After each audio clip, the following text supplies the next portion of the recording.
हमारी चर्चा का विषय है फोनोक्रोनोलॉजी, ध्वनि कालक्रम विज्ञान।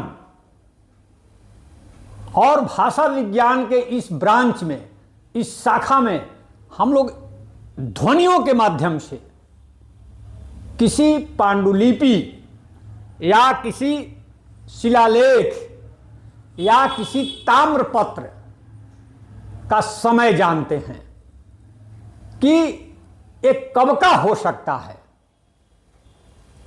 फोनोक्रोनोलॉजी और बहुत सारे ताम्रपत्र जो जाली गढ़े गए, उनका समय इसी से पता चल जाता है।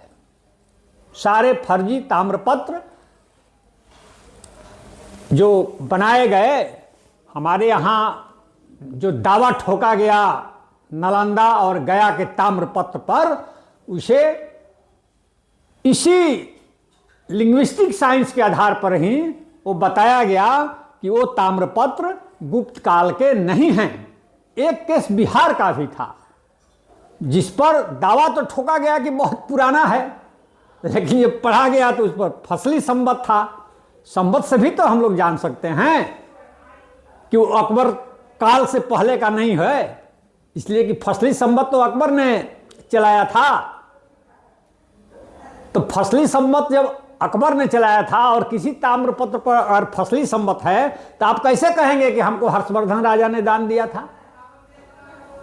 इतने बड़े भूखंड का राजस्व दिया था।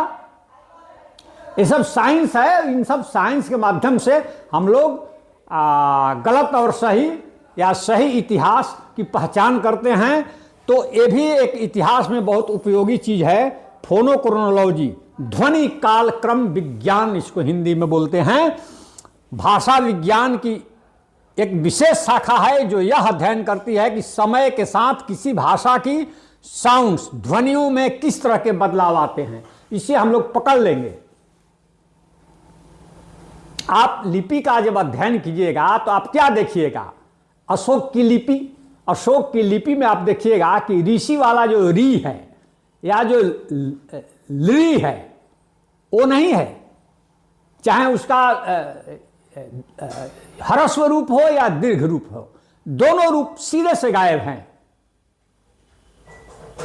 अगर ली और री लिखा हो तो हम लोग तो दावे के साथ जान ही सकते हैं कि अशोक का शिलालेख नहीं है।